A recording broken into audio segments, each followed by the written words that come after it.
충북 사회적경제센터에서 협동조합 일을 하고 있고요.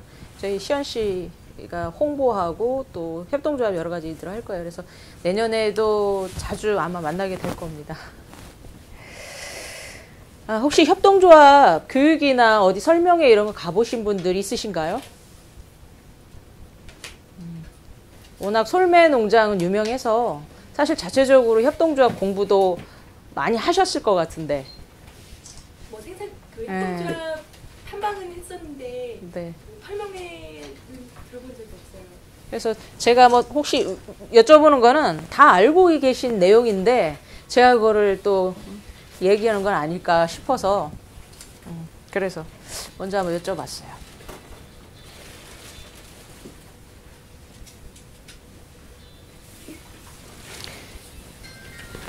뭐 덕산이나 이런 쪽에서 협동조합 포럼도 많이 했었잖아요. 혹시 가보셨어요 그때?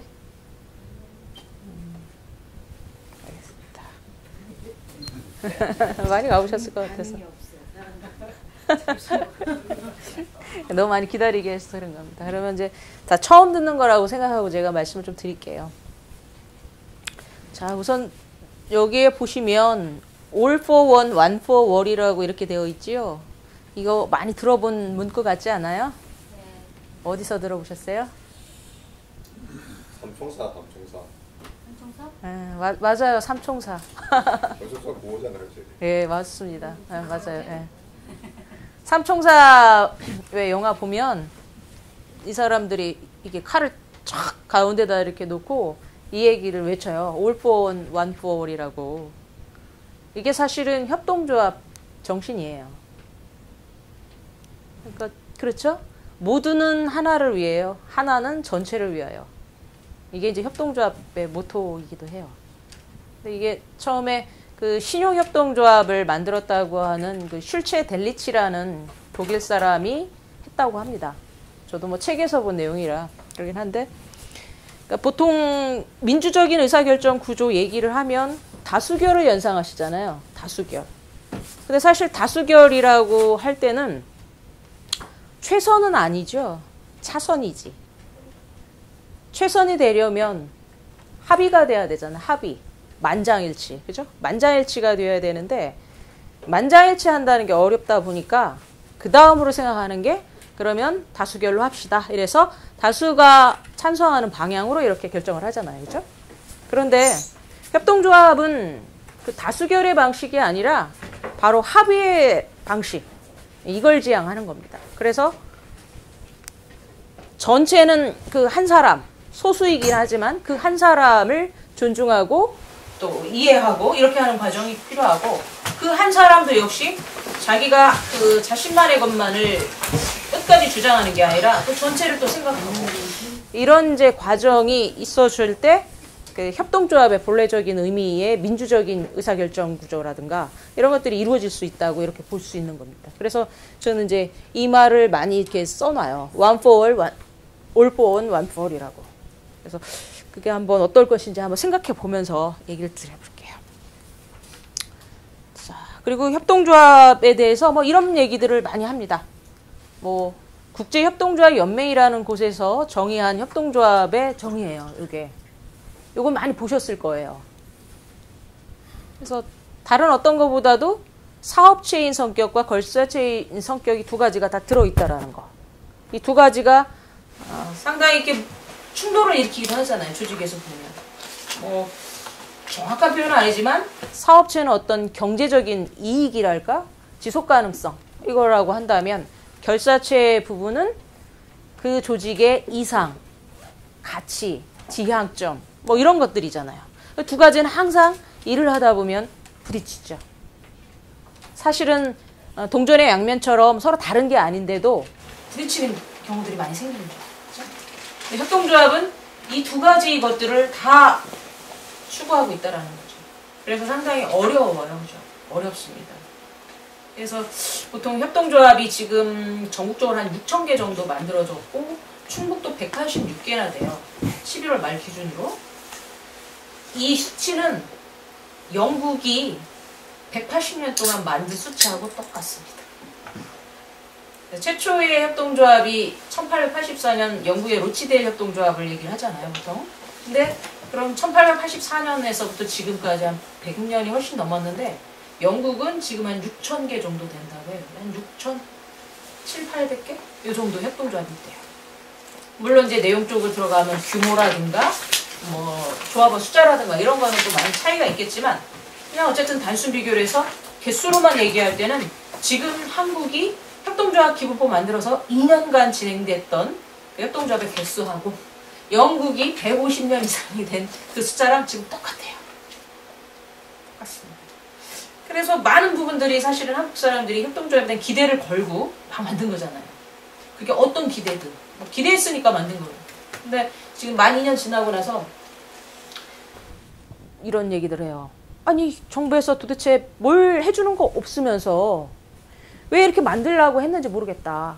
도대체 왜 만들려고 했습니까? 협동조합이 도대체 뭐예요? 이렇게 막 물어보시는 분들 많습니다. 지금. 그렇죠?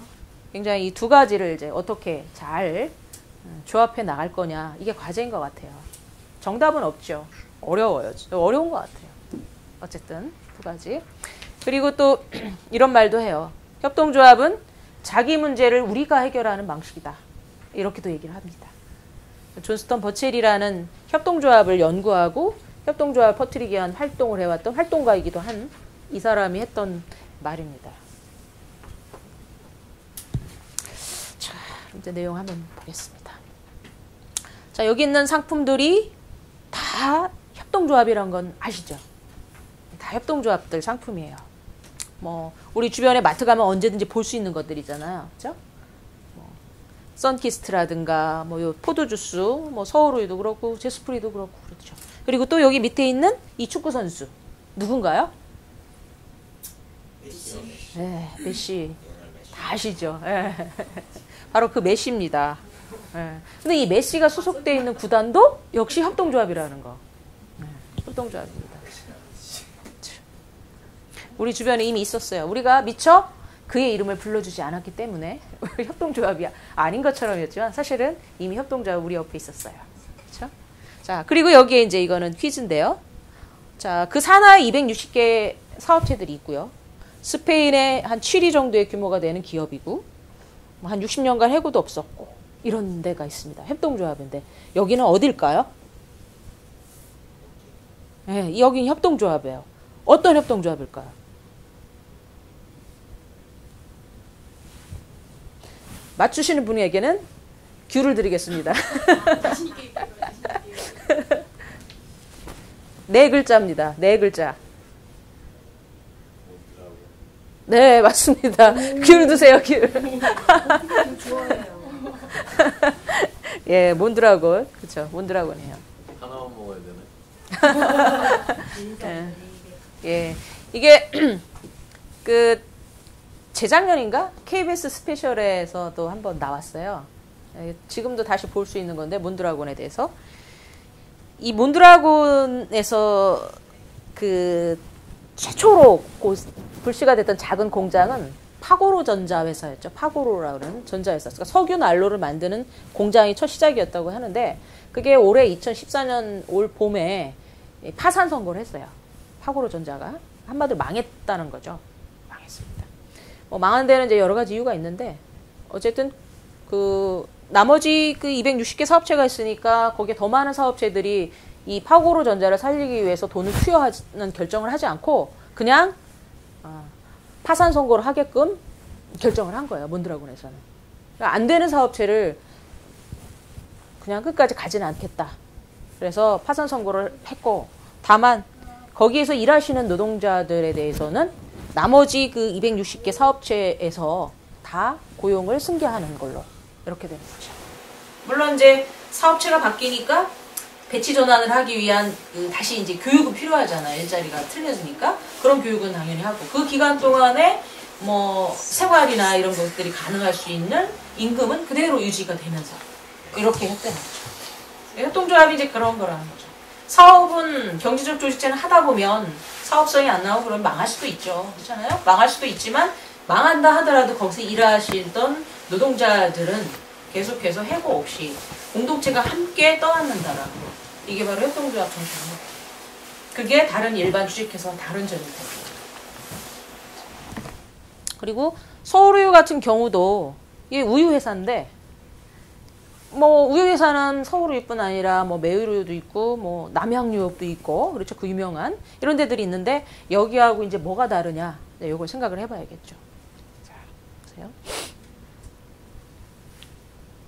그리고 자, 우리나라에도 이제 협동조합들이 이렇게 쭉 있었는데 다들 뭐 아시는 데들이 많잖아요. 한살림이라든가 아이쿱이라든가 이런 데가 이제 소비자생활협동조합이라는 거 많이 알고 계시고 하는데 우리의 그 협동조합의 첫 시작은 해방 이전부터 갑니다. 해방 이전부터 가는데 노동조합과 농민의 활동부터 사실은 시작을 했다고 할 수가 있어요.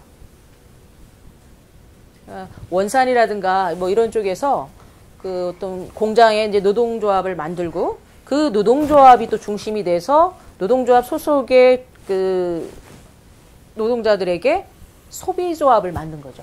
생활상 필요한 여러 가지 생필품들을 협동조합으로 해서 판매를 하는 그런 이제 소비자 협동조합들이 많이 만들어졌었어요.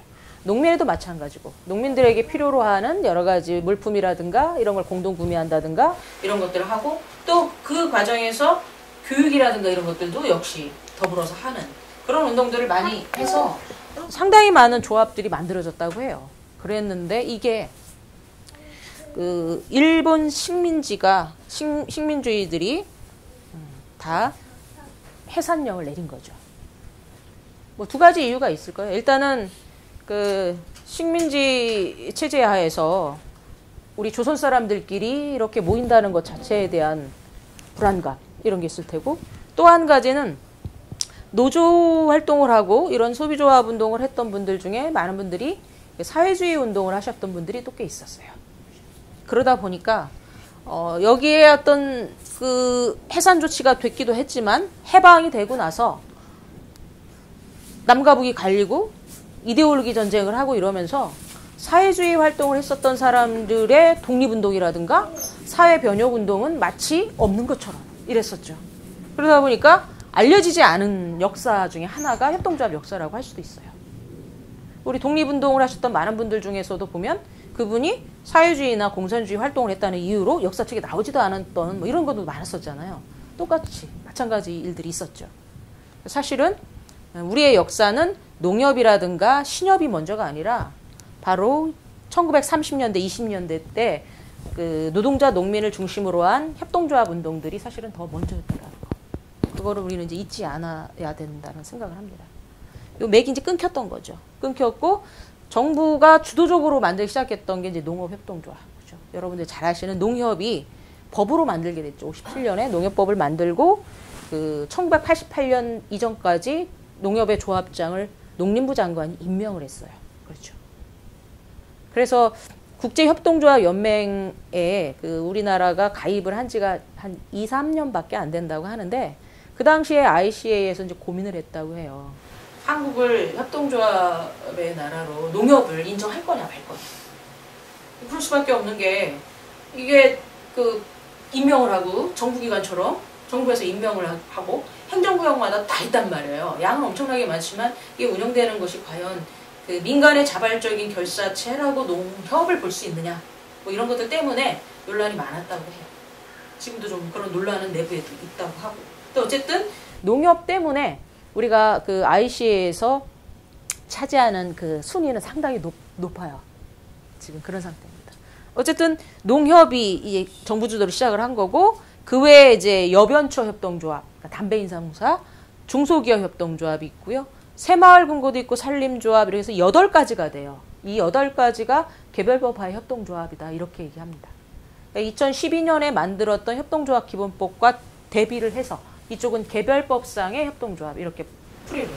그러면 보통의 기본법이다 그러면 원래 상대적으로 특별법 이래야 되는 게 맞죠. 그렇게 되면 법체계상 특별법 우선의 원칙이 적용이 돼서 특별법이 더 우선이 돼야 되는 거잖아요. 그죠? 그렇게 돼야 되는데 그런 관계는 아니에요. 개별법이라고 표현하지 특별법이라고 하지 않습니다. 그러니까 각각 별개의 그 효력 범위는 별개로 가는 거예요.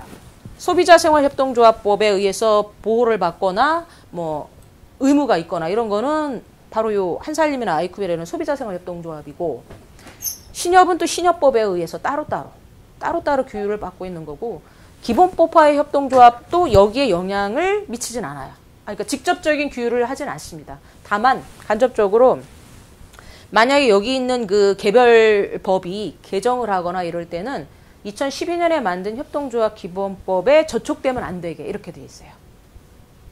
그래서 아마도 몇 년이 지나면 명실공히하게 지금 기본법이 기본법으로서의 체계를 갖춰갈 것이라고 보여져요. 근데 현재 상태에서는 그냥 각자 인정을 해두고 있는 거죠. 개별법으로 그대로 이렇게 되는 상태입니다. 근데 여기서도 이제 자발적으로 민간에서 만들어진 운동은 사실은 소비자생활협동조합과 신용협동조합이죠. 그렇죠? 다 아시겠지만 신협은 원래 부산하고 서울에서 각각 가톨릭에서 시작을 했어요. 그래서 부산에서는 메리 가브리엘라 수녀님이 그리고 서울에서는 장대익 신부님이 신협운동을 시작을 한 거죠. 법이 만들어지기 이전에 그렇게 시작을 했었고 캐나다에 가면 코디 연구소라고 있어요. 코디. 근데 그 코디 연구소는 그 6개월간의 교육 과정이 있어요. 협동조합을 공부하는. 근데 그 6개월 과정을 이 두 분이 다 유학을 갔다 오시고 이 한국에서 신협운동을 하기 위해서 오신 거예요. 뭐 듣기로는 그 코디 연구소의 6개월 교육 과정은 거의 무료로 진행된다고 합니다. 그래서 여러분들도 그 코디 연구소에서 6개월간 내가 협동조합의 교육을 받고 싶다. 그럼 그쪽으로 신청서를 넣으면 뭐 소정의 심사 과정은 있겠지만 거기서 무료로 교육받을 수 있는 기회가 있다고 합니다. 코디 연구소라고. 뭐 영어가 잘 안 된다 그러면 영어 선생님도 붙여준대요. 우리 6개월간의 시간만 내면 돼요.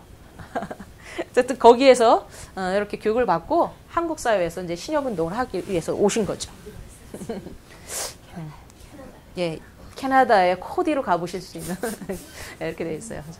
자 이렇게 해서 이제 뭐 활발하게 신협이 이루어지다 보니까 1972년에 이걸 법제화한 거죠, 정부가.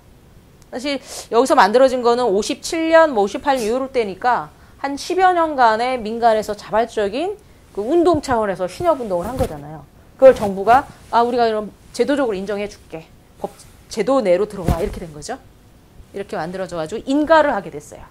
그래서 많은 이제 협동조합을 해보려고 한 분들이 인가 신청을 하고 그랬는데 지금 1997년도에 그 논골 신협을 마지막으로 인가를 해주고 그 다음부터는 인가를 안 해주고 있어요. 신협에 대해서는. 그 조건은 뭐 그렇게 어렵진 않아요. 단체, 직장, 그리고 지역 신협 세 가지 유형이 있는데 가장 낮은 단위는 뭐 한 5천만 원 정도의 자본금에 뭐 몇 명의 조합원 이 정도예요. 그러니까 같이 이렇게 뜻맞는 사람끼리 만들고자 하면 사실 그 자본이 그 조건을 충족하는 게 어렵진 않아요. 그런데 정부가 지금 인가를 안 내주고 있는 이유는 뭐 아시겠지만 요즘 이 금융 사태들 많이 생기잖아요. 저축은행 사태 뭐 이런 거 생기면서 일반 그 서민들이 피해를 많이 당하고 이런 일들이 많다 보니까 정부에서 이제 그 은행을 이렇게 추가적으로 인가해 주는 데서 이제 소극적인 거죠. 그래서 그리고 너무 은행이 지금 너무 많다. 시장에서 은행이 너무 많다. 이런 생각을 해서 어쨌든 인가는 더 이상 안 나오고 있는 상태예요. 이렇게 돼 있고 자, 이 두 가지만 있는 게 아니라 아시겠지만 원주 가면 발금 신협이라고 있죠. 발금 신협이 있고 또 뭐 충남 쪽에서도 홍성 이런 데 이제 활발하게 활동들을 하고 있는데 바로 그런 이제 민간에서 자율적인 뿌리들이 신협에서 활동을 하고 있는 거고 이 신협이 이렇게 왕성하게 활동하니까 정부에서 새마을금고라는 거를 만들어서 맞불을 놓은 거죠. 새마을금고가 협동조합인 것은 미처 생각 못 하셨죠? 네, 저도 미처 몰랐습니다. 저도 이거를 좀 공부하고 그러면서 알게 됐는데 이 새마을금고가 사실 신협하고 별로 다를 게 없어요. 그런데 이게 만들어졌다는 거죠. 전두환 정권 때 새마을금고를 만들었고 지금은 신협보다 새마을금고가 그 지점수도 많고 자산 규모도 월등하게 높아요. 이렇게 됐습니다. 이렇게 상황이고 산림조합은 뭐 이 특수한 목적으로 있는 거고요. 그래서 이게 8가지 정도 하나 빠진 게 수협이 빠졌네요. 그죠? 수산업협동조합. 이렇게 해서 8가지가 개별법화에 있는 협동조합이에요. 그래서 지금 기본법화의 협동조합과 이거 이제 실무적으로 차이 나는 점은 자, 우리도 소비자들끼리 좀 질 좋은 그 상품을 구하는 그런 목적으로 소비자 협동조합을 만들어 보자. 이런 생각을 하실 수 있잖아요. 그러면 두 가지 방식을 생각할 수 있죠. 소비자생활협동조합법에 의한 소협을 만들 것이냐 아니면 기본법화의 소협을 만들 것이냐 상관이 없어요. 다만 차이점이 있죠. 기본법화의 소협은 일단 조합원 5명 이상 출자금에 제한이 없어요. 요것만 있으면 그냥 바로 만들 수가 있습니다. 그런데 이 소비자생활협동조합법에 의한 소협을 만들려면 적어도 조합원이 300명 이상이고 자본금이 3천만 원 이상, 출자금이 3천만 원 이상이라는 조건을 가져야 돼요. 그렇죠? 그런 점이 이제 일단 그 설립과 관련해서 차이가 납니다.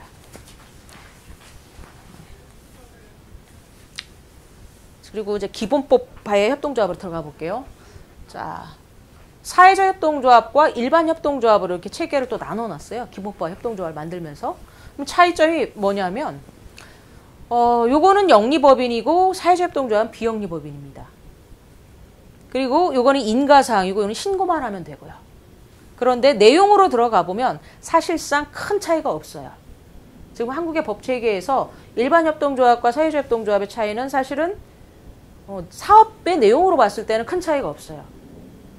어떻게 하느냐에 따라 달라지는 뭐 이런 결과가 보여집니다. 그거는 지금 사례를 뒤로 가면서 보시면 왜 그런 말을 하는지 알 수 있을 겁니다. 그래서 충북은 지금 요거 179개인데 10월 30일 기준이고 지금 한 달 지났을 때 186개입니다. 일반이 181개고 사회적 협동조합이 5개. 5개고 지금 현재 3군데가 인가 신청을 한 상태예요. 그러면 다 된다고 생각하면 8개 정도 되겠죠. 사회적 협동조합은. 자, 업종 제한이 없습니다. 일반 협동조합은. 제한은 없는데 못하는 게 있어요. 보험하고 금융업. 보험과 금융업을 제외하고 뭐든지 다 할 수 있다는 거예요. 정말 그래서 다양한 업종이 협동조합으로 들어와 있습니다. 그리고 사회적 협동조합에서는 공익사업을 40% 이상을 수행하고 나머지는 자유롭게 할 수가 있어요. 근데 이 공익사업을 법으로 정해놨어요. 어떤 것을 공익사업이라고 이렇게 정해놨는데 첫 번째는 지역재생, 주민 권익을 증진하는 사업. 이건 지역사업형이라고 이렇게 분류를 했고 두 번째는 취약계층에게 사회서비를 제공하거나 일자리를 제공하는 것. 이건 취약계층 고용형 이렇게 얘기했고요. 이 2가지 유형만 만약에 이 조합에 기부를 한다. 그랬을 때 기부금 영수증을 발급받을 수가 있어요. 이 2가지 유형만. 비영리법인의 경우는 그런 경우가 있잖아요. 근데 이 2가지 유형만 그렇고요. 그리고 나서 위탁사업이라는 게 있습니다. 위탁사업. 위탁사업형. 그 밖에 공익증진형에서 기타 공익형. 그리고 혼합형. 이렇게 5가지가 있어요. 5가지가 있는데 이 유형에 맞추려면 이런 일들을 하는 사업의 전체 사업비의 40% 이상을 이런 일을 하면 그 요건에 맞는 겁니다. 그리고 일반 협동조합이든 사회적 협동조합이든 공통적으로 꼭 해야 될 3가지 사업이 있는데 하나는 교육이고 그 다음에 협동하는 사업이고 지역사회 공헌하는 사업. 요 3가지는 기본법화에 반드시 하도록 이렇게 되어 있어요.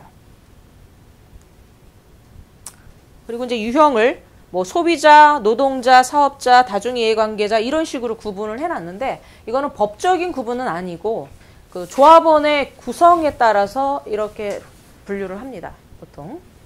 근데 이건 생각을 해보시면 예를 들면 소비자협동조합이라고 분류를 되어 있어도 어느 관점에서 보냐에 따라서 이거는 노동자협동조합이 될 수도 있는 거죠.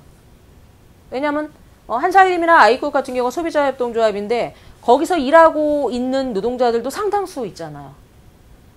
마찬가지인 거라 어떤 것을 그 조합의 최고의 목적, 1순위의 목적을 무엇에 두느냐에 따라서 이건 달라질 수 있겠죠.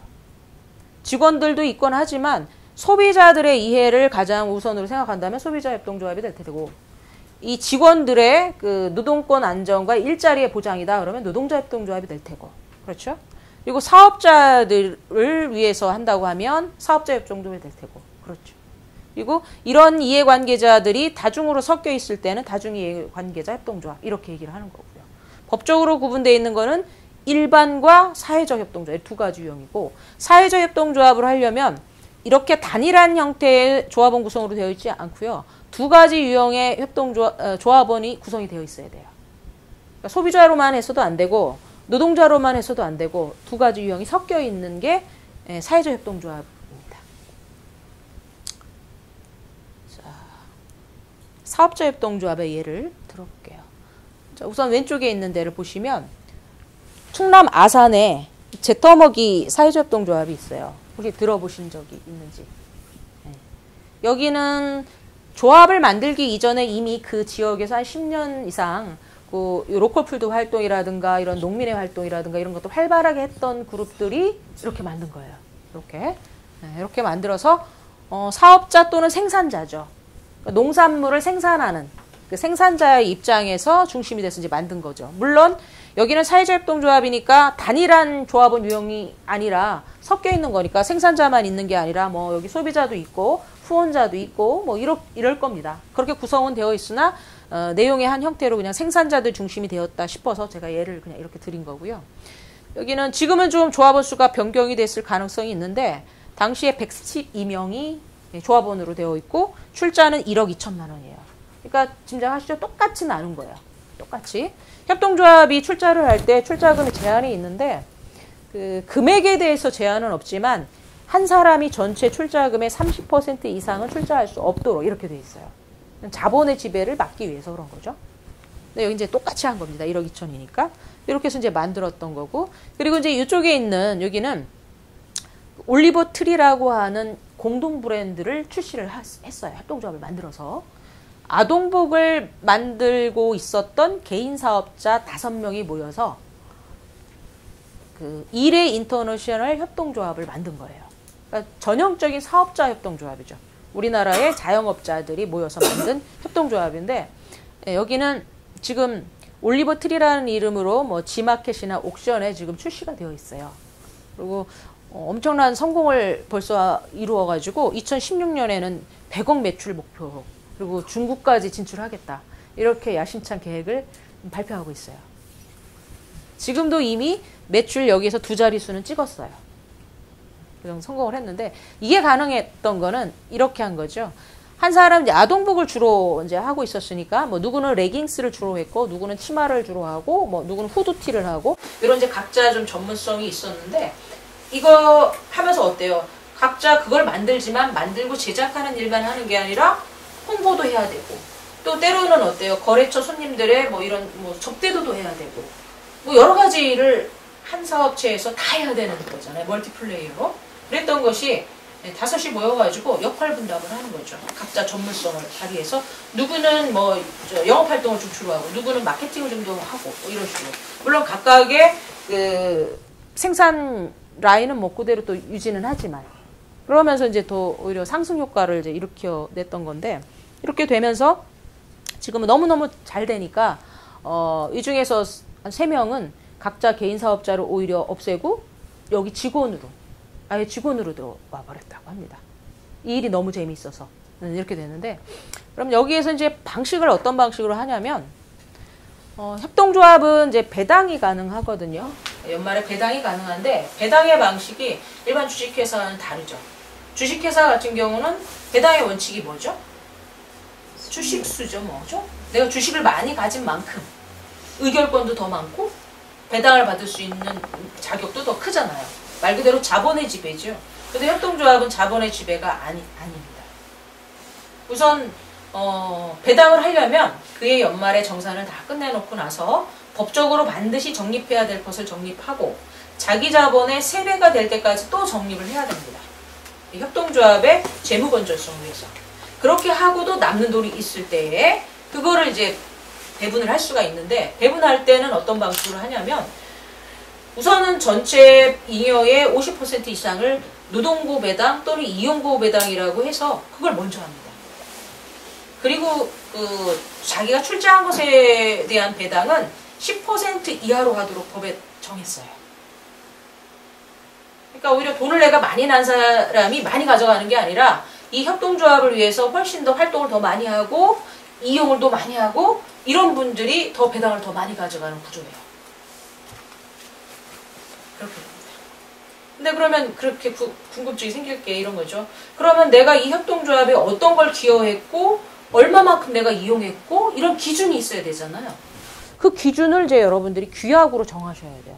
배당에 관한 규약. 이렇게 해서 나름대로 합의가 되는 규약들을 만드셔야 되겠죠. 그래야 불만이 없잖아요. 인정을 다 할 수 있는 그런 규약을 만들어야 되는 거죠.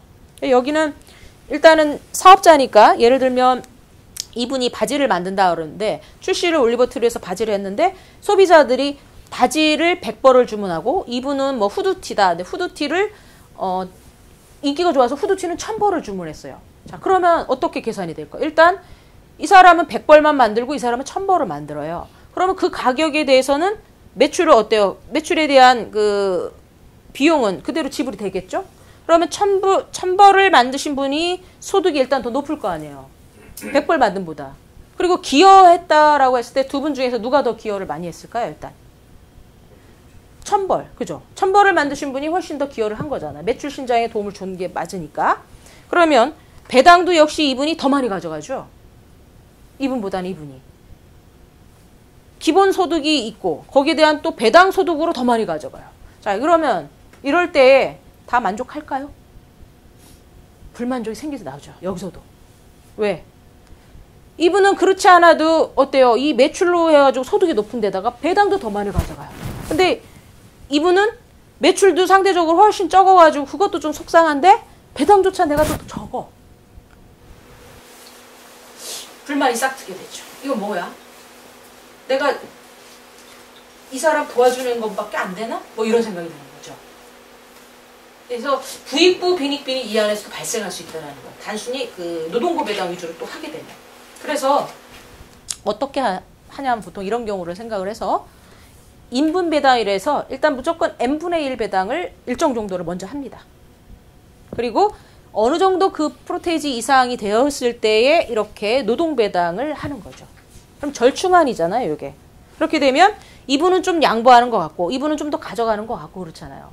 그런데 이게 서로에게 이익이라는 거예요.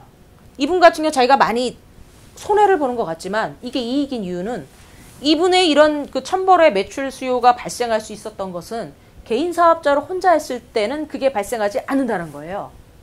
협동조합으로 만들어서 공동으로 브랜드를 해서 출시를 했기 때문에 1000벌이 가능했던 거죠. 그래서 결코 자기가 손해를 보는 게 아니고 전제 조건인 거죠, 사실은. 그렇죠? 바로 이런 것들을 만들어가는 게 협동조합의 성공의 전략이에요.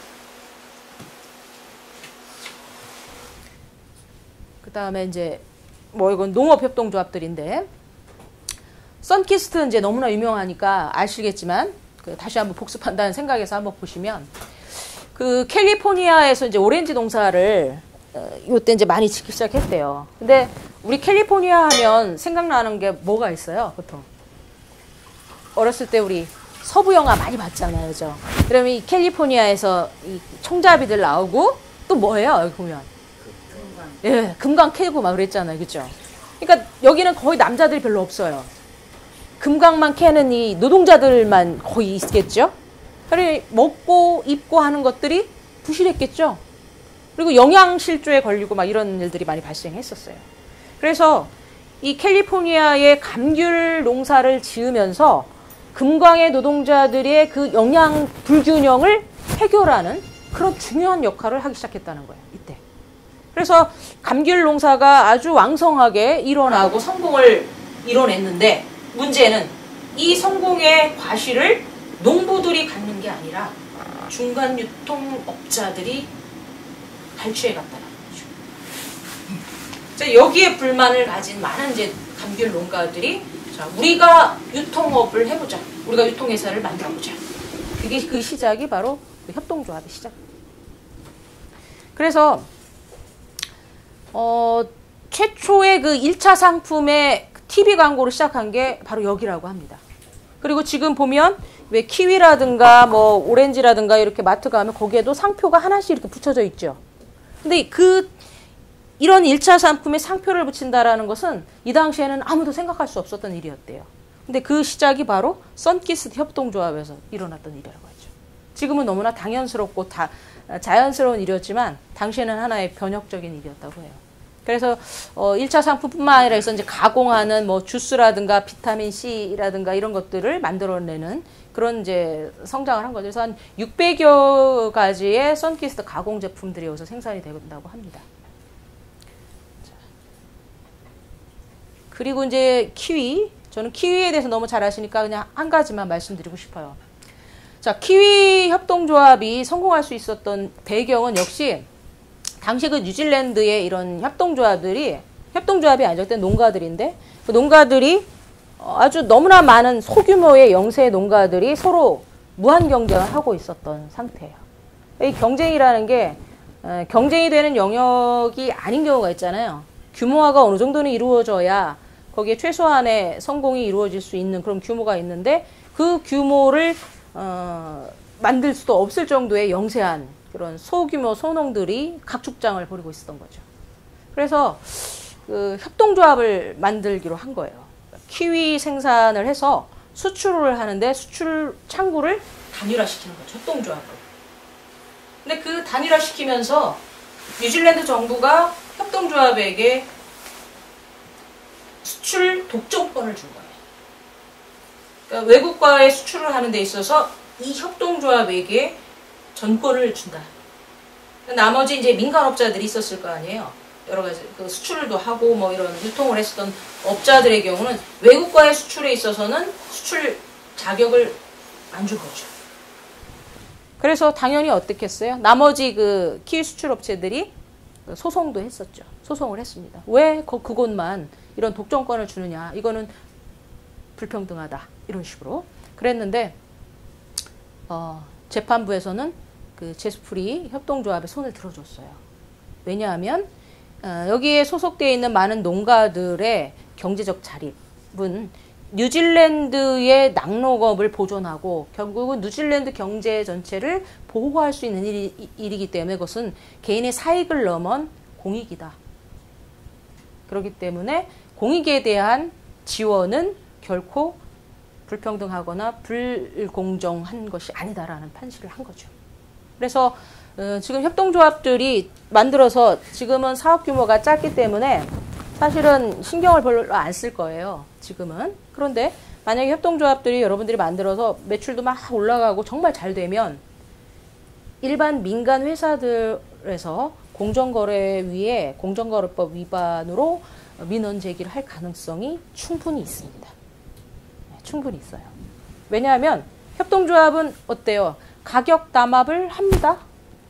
왜? 적정한 가격을 하기 위해서. 그렇죠. 우리가 정하잖아요. 생산자에게는 인건비도 보존되고 생산비도 보존할 수 있는 적절한 가격을 하고 그리고 소비자에게는 또 너무 과도한 비용이 아니면서 또 이렇게 적절한 것을 어떤 가격 결정을 합의해서 결정하잖아요. 이게 보면 담합이에요. 그죠? 수요와 공급에 의해서 시장에서 자연스럽게 결정되는 게 아니잖아요. 이게 위반이 된다면 위반이 될 수도 있어요. 그리고 어때요? 협동조합은 구매를 하거나 원료를 구입해야 할 때 이왕이면 다른 주식회사가 아니라 같은 협동조합 제품을 우리는 거래를 해야 돼요. 왜? 협동조합이 살아야 내 협동조합도 같이 사는 거니까.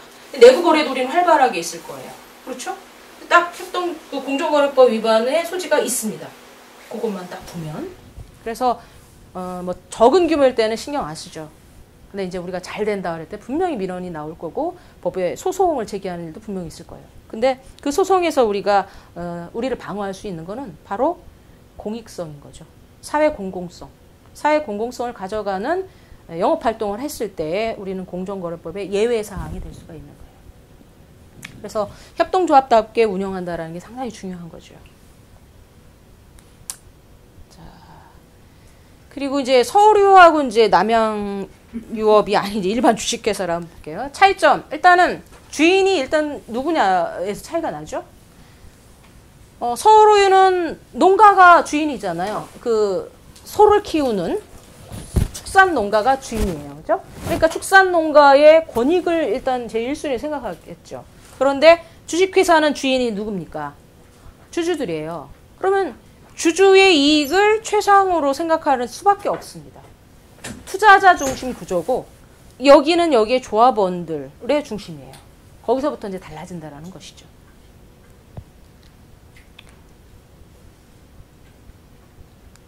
작년 조사 결과입니다.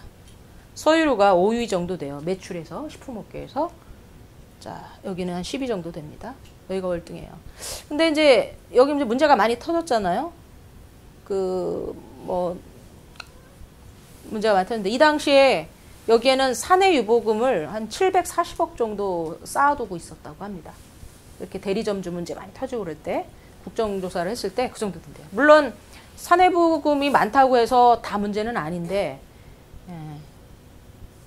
지나치게 많이 갖고 있다라는 것은 뭔가 직원 복지를 위해서 쓰거나 아니면 사회보험 활동을 하거나 뭐 장기 투자를 하거나 이런 것이 있어야 되는데 일단 갖고 있는 거잖아요. 이제 여기에서 이제 문제가 있는 거겠죠.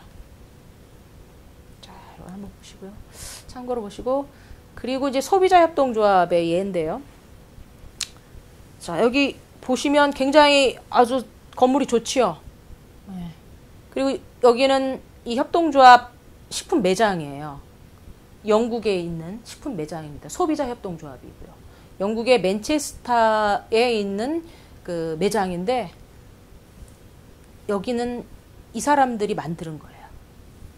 바로 아까 제가 잠깐 말씀드렸던 1844년 뭐 세계에서 최초의 협동조합이라고 부르는 로치델 협동조합이에요. 그 사실 로치델 협동조합이 최초는 아니에요.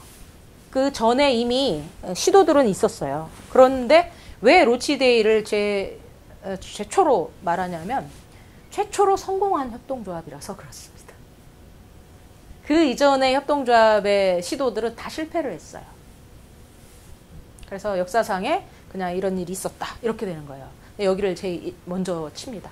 1844년 12월 동짓날에 영국의 맨체스터에서 한 1시간 거리 정도 가면 로치델 시가 있어요. 작은 시가 있는데 그 시의 창고에서 28명의 해고 노동자들이 모여서 소비자협동조합을 만든 겁니다. 이 사진은 지금 여기 보면 13명이에요. 28명이 아니라. 그거는 이제 처음에 만들 때 사진을 찍은 게 아니라 몇 년 지나고 나서 좀 성공하고 이러면서 이제 기념사진을 찍으니까 이렇게 양복 입고 뭐 이렇게 찍은 겁니다. 이렇게 찍어서 보면 뭐 여기 보니까 여기는 가운데 있는 이 두 분이 그 식품 매장의 점원으로 일을 하셨다고 하고요. 그리고 여기 가운데 있는 이 양반이 그 로치데일 원칙이라는 그 규약을 만든 분이래요. 좀 분위기가 왠지 그렇죠? 법을 만들었을 것 같은 그런 분위기가 나죠? 이렇게 만들었대요. 여기 28명 중에서 한 뭐 다 노동자는 아니고 뭐 의사도 있었고요. 저술가도 있었고 그래요. 근데 한 3분의 2 정도는 어쨌든 그 로치데일 인근에 있는 맨체스터의 공장 노동자들이 만드는 겁니다. 그래서 짐작하시겠지만 이 당시에는 어땠어요? 노동시간이 뭐 14시간에서 심하게 16시간씩 일을 했다고 그러고 7살짜리 아이까지도 일을 했었잖아요. 그런데 중요한 거는 먹을 수 있는 식료품 같은 경우는 당시에는 어때요?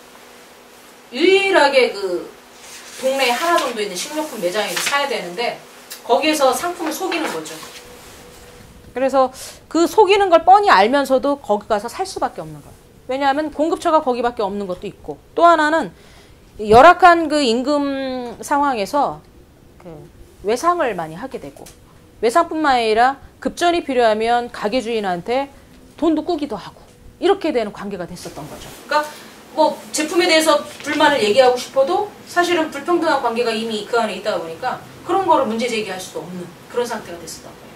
그래서 이 사람들이 연일 이런 문제를 해결하기 위해서 공장 내에서 파업도 하고 뭐 노동운동을 했지만 그것도 역시 매번 깨지기만 하고 이렇게 되다 보니까 이 사람들이 이제 생각을 한 거예요. 자, 우리가 그 소비할 수 있는 그런 매점을 우리가 만들자.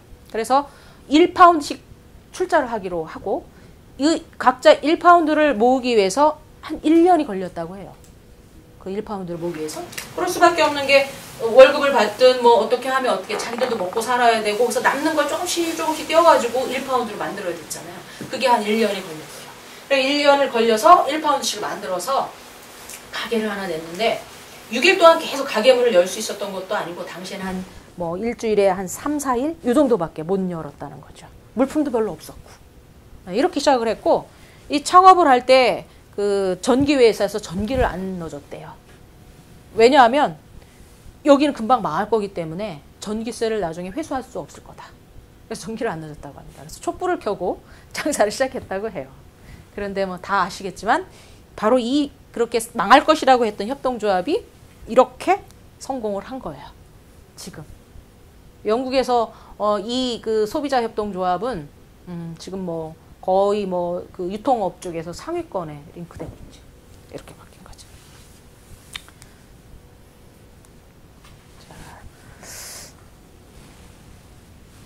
이거를 한번 보시겠어요. 자, 요게 그 당시에 이 사람들이 기록한 활동일지예요. 활동일지. 그리고 이 가운데는 이렇게 돼 있어요. law and object. 그러니까 law가 법이잖아요. 그러니까 내부 규약 같은 거죠. 우리로 하자면 정관 뭐 이런 거고. 그리고 object, 목표죠. 목표. 우리가 로치데일 협동조합을 만드는 목적 이런 건데 그것을 이렇게 쓴 거예요. 당시에. 이 내용은 뭐라고 돼 있냐면 이제 여러 가지가 있는데 이런 겁니다. 일단 조합원들이 해고를 당하거나 실직을 했을 경우에 먹고 살게 하기 위해서 경작할 수 있는 토지를 우리는 구입한다. 그리고 조합원들이 살 수 있는 주택을 만든다. 그리고 그 아이들의 교육이나 이런 것들을 책임질 수 있는 교육 공동체도 만들겠다. 그리고 이러한 그 협동하고 자치하고 이런 공동체를 많이 만들 것이고 그걸 만들고자 하는 집단들에게 우리는 지원을 한다. 이런 내용들이 이 안에 있는 겁니다. 그러니까 사실은 전기도 못 쓰는 조그만 창고에서 상품 몇 가지 갖다 놓은 조그만 사실은 구멍가게를 여는 거잖아요. 지금 어찌 보면 매출로만 보자면. 그런데 이런 꿈을 꾸는 거예요. 그러니까 아까 같이 그렇게 커다란 지금 100년이 훨씬 지났을 때 영국의 소비를 막 좌지우지하는 그런 기업으로 큰 거죠. 오히려. 여기에서 그런 말이 없어요. 우리는 뭐 10년 후에 매출 얼마를 하겠다. 또는 뭐 어디까지 뭐 우리의 영업막을 넓히겠다. 이런 얘기 여기 하나도 없잖아요. 조합원들의 실직을 대비한 거, 주택을 하고 교육을 하고 협동과 자치의 공동체를 더 많이 이식시킨다. 이런 얘기를 하고 있어요. 이게 이제 다른 점이라고 할 수 있겠죠. 자, 그리고 이제 또 하나의 협동조합이 미그로예요. 미그로. 여기는 이제 스위스의 협동조합인데 그 스위스는 산악지대라고 합니다. 산악지대인데 그래서 이게 지금 보시면 이 사진이 여기 트럭에 뒤에 이게 그 상품을 실은 거예요. 우리도 막 이런 거 많잖아요. 보면 그죠? 트럭 같은 데다 뒤에다가 막 여러 가지 생필품 싣고 막 그 읍면마다 가면서 많이 팔잖아요. 바로 그런 거예요. 그런 활동을 하고 그런 장사를 하던 사람입니다. 이 사람이. 투드바일러라는 사람이. 그런 장사를 해가지고 나름대로 성공을 했어요. 나름대로 성공을 했는데 이 사람이 1930년대 초반에 큰 결심을 해요. 자기가 갖고 있었던 이 영업 노하우 이런 매출을 협동조합으로 전환을 시켜요. 사실은 자기 가족들에게 물려줘도 되는 일이었는데 협동조합에게 넘긴다는 것 자체는 사회에 환원했다라고 할 수 있죠. 이런 전환을 하게 됩니다. 이 사람의 모토는 그거예요. 질 좋은 상품을 가장 값싸게 스위스 국민에게 제공한다. 이게 모토입니다. 그래서 스위스 국민들이 아인슈타인을 제외하고 가장 존경하는 사람 이렇게 여론조사를 하면 투드바일러가 나온다고 합니다. 가장 존경하는 사람이 협동조합, 예, 그렇죠. 장사꾼이 이제 이렇게. 그래서 여기 이제 매장인데, 그러니까 지금 우리 같은 경우는 뭐 마트죠. 대형 마트. 대형 마트인데 그게 협동조합인 거예요. 처음에는 이거를 이제 협동조합으로 전환하면서 어느 정도 이제 장사가 잘 되니까 같은 이런 유통업을 하는 쪽에서 당연히 이제 제어가 들어오죠. 그래서 이걸 어떻게 극복했냐? 지역마다 많은 협동조합 다 만드는 거예요. 지역마다 다. 지역마다 만들어서 연합체를 또 만드는 거예요. 일종의 지금으로 얘기하면 프랜차이즈를 만든 거죠. 프랜차이즈라는 게 이전에 이미. 그렇게 해서 대기업이 들어오는 것, 대자본이 들어오는 것과 그 어떤 대비, 방어 기제를 만든 거죠. 그래서 성공을 했는데 성공을 한 모체는 어떤 거냐면 이런 거예요. 단순히 질 좋은 상품을 값싸게 공급하는 거 하나만으로 이렇게 성공할 수는 없었을 거예요. 다른 게 있기 때문에 가능했던 건데 이 사람이 이제 1962년에 죽었죠. 그러니까 한 50년대쯤에 후진들한테 그 10개의 10대 태제 해가지고 전달을 한 게 있어요. 그 내용이 이런 거예요. 자, 후배들한테 우리 미그로가 발전하기 위해서 여러분들이 좀 명심해야 될 게 있습니다. 이렇게 하면서 첫 번째, 일단은 제품의 질을 속이지 말아라. 뭐 이런 거. 이건 뭐 당연히 나올 수 있는 일이죠. 근데 여기 내용 중에 어떤 게 있냐면 이렇게 되어 있어요. 협동조합 상품의 발전을 위해서 고민하지 말고 협동조합 자체의 발전을 위해서 고민해라. 이렇게 얘기합니다. 그러니까 개별 회사가 아니라 협동조합 자체의 발전을 위해서 활동을 해라. 그리고 지역사회에서 고립되지 말아라. 이런 표현을 써요. 그리고 여기서 일하고 있는 노동자들의 복지를 위해서 신경 써라. 그리고 여성 소비자들을 유념해라. 뭐 이런 말도 있어요. 상당히 이제 어떤 뭐랄까 사업을 잘하기 위한 실리적인 면도 있고 또 한편으로 어때요? 우리가 협동조합이 미브로라는 것이 지금까지 발전할 수밖에 없었던 원칙이 그 안에서도 드러나는 거죠. 그리고 여기서 취급하지 않는 상품이 있답니다. 뭐냐면 담배, 성인잡지, 술. 이 세 가지는 취급하지 않는다고 합니다. 최근의 일이 아니라 처음 만들었을 때부터 이 세 가지는 우리는 취급하지 않는다. 이러기 쉽지 않죠. 근데 이렇게 해왔던 거야. 자, 그리고 이제 뭐 아이쿱은 너무 여러분들이 잘 아시는 데죠. 여기는 뭐 원가 경영하고 뭐 조합비로 운영한다라는 거, 그 얘기는 많이 잘 아실 테고, 그죠? 구례 이런 거 만든다고 하고 괴산 쪽에 내년도에 뭐 들어온다고 하죠. 아이쿱 유통업체가 들어온다고 합니다. 지역에서 이제 뭐 좋을 거냐 나쁠 거냐 이렇게 놀라는 많이 있는 것 같아요, 그죠? 아이쿱에서도 그 생각은 하는 것 같더라고요. 어쨌든 자 그런 상황이고요. 그다음에 노동자협동조합을 보겠습니다. 노동자협동조합은 사실 세계적으로 상당히 포션이 작아요. 그 노동자협동조합이 많이 발달한 데가 이제 프랑스가 시작을 했다고 그러는데 프랑스는 작다고 해도 물론 이제 노동자협동조합 협의회가 따로 있어요. 그래서 그 안에 지원도 하고 교육도 하고 새로운 또 유통회사도 만들고 막 이런 일들을 많이 합니다. 엄청난 거죠. 그렇게 하고 있는데 어쨌든 상대적으로 다른 유형의 협동조합보다는 노동자협동조합들이 좀 잘 정착을 못하고 있는 그런 분야이긴 해요.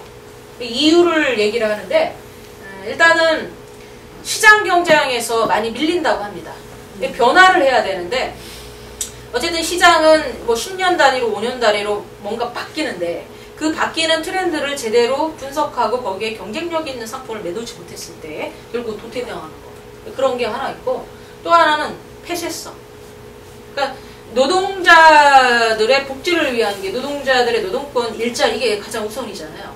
근데 이게 어떻게 하다 보니까 결과적으로 그 소수의 몇몇 사람들의 그 일자리만 보존해 줬지 그게 지역사회에서 어떤 의미를 가져가는 일로 확대하지 못하는 한계. 결국은 이제 관료제화되고 뭐 이런 것 때문에 좀 실패를 경험하는 사례들이 좀 있다고 합니다. 분석을 할 때. 이렇게 얘기를 하는데 그렇지만 어쨌든 노동자협동조합은 상당히 의미가 있는 거고 그리고 최근에는 다시 각광받기 시작하는 나라들이 있어요. 노동자협동조합을. 첫 시작은 유럽에서 했는데 지금은 베네수엘라하고 그 브라질에서 노동자협동조합을 지금 국가적으로 지원하고 있어요. 여러분들이 잘 아실 그 차베스 베네수엘라가 그 노동자협동조합을 지원을 하고 있습니다. 이제 브라질도 그렇고 그래서 그쪽 상황을 좀 눈여겨봐야 될 필요가 있다. 이런 생각을 하고 있고요. 한국에서는 어떤 상황이냐면 여기를 먼저 볼게요. 클린 광산 협동조합인데 이 광산은 지역명이에요. 그 광주광역시 광산구 거긴데 거기에서 청소를 하시는 청소 노동자들이 협동조합을 만든 거예요. 그러니까 광산구청을 청소하는 거죠. 근데 이게 어떤 계기가 됐냐면 보통 왜 민간업체들이 청소 용역을 받아가지고 일을 하잖아요. 청소 용역을 받아서 하는데 이게 보통 1년이 지나면 어떻게 하죠? 보통 해고를 많이 하죠. 왜? 최저가 입찰을 보통 하잖아요. 그리고 자기 이율을 또 많이 얼마큼 남겨야 되니까 가장 적게 비용 절감을 하기 위해서 인건비를 줄이는 거죠. 그래서 해마다 이 노사분규가 생겨요. 여기서 최저임금 하에서 착취를 당하고 있는 그런 현실들이 많이 벌어지고 있는데 여기에서도 이제 그런 일들이 있었던 거예요. 민간 업체들, 용역 업체가 똑같이 그런 일이 생겼었어요. 근데 여기에 이제 그 구청장님이 이 해고의 위험에 있는 그 청소 노동자들에게 협동조합을 한번 만들어 보세요. 여러분들에게 저 청소하는 일을 용역을 드리겠습니다. 이렇게 된 거죠. 그렇게 해서 만들어진 협동조합입니다. 그 민간 그 용어업체가 사실은 먼저 우리가 입찰 안 하겠습니다라고 배짱을 부린 거예요. 왜냐면 자기 아니면 안 될 거라고 생각을 했었는데 그래요? 그러면 할 수 없죠? 그럼 여기 협동조합에게 드립니다. 이렇게 된 거예요. 그래서 노동자들이 자주관리 협동조합이 산행을 한 거죠. 근데 자체적으로 힘들었고 그 공공의 역할을 해준 거잖아요. 지자체가. 네, 이렇게 해서 탄생한 협동조합들이에요. 그래서 우리도 지금 많은 청소하시는 분들이 여러 군데 이제 공공기관에도 청소 많이 하시는데 뭐 이런 협동조합을 한번 구상해 보면 어떨까? 이런 생각도 해봤고요. 대리운전 기사님들이 협동조합을 만들었던 거는 뉴스에도 많이 나오셨을 거고. 그리고 여기는 이제 장애 가족을 둔 부모들이 만든 협동조합이에요. 자녀들은 이제 그 지체장애인들인데 세차업을 하고 있고요. 그리고 부모님들이나 지역사회의 인사들이 뭐 여러 가지 그 뭐 영업이라든가 뭐 이런 것들을 하는 그런 이제 사회적 협동조합으로 만들었습니다. 대전에 있는 협동조합이고요. 그리고 여기는 보시다시피 햄버거 가게입니다. 햄버거 가게인데 이 햄버거 가게는 5라는 그러니까 5명이 모이면 협동조합을 만들 수 있잖아요. 그래서 이름을 5라고 지었는데 해피브릿지라고 하는 그런 회사가 론칭한 그러한 프랜차이즈점이에요. 근데 그 해피브릿지는 주식회사 해피브릿지에서 협동조합 해피브릿지로 전환을 했습니다. 작년에 재작년이네요. 2012년에 전환을 했는데 그 해피브릿지는 사실은 대전에서 출발을 했어요. 서울이 아니라 대전에서 사업체를 시작해가지고 나름대로 이제 그 프랜차이즈 업계에서는 이제 성공한 중견 사업체예요. 직원도 한 100여 명이 좀 넘고요. 이렇게 되는 거죠. 그래서 그 국수나무 아시죠?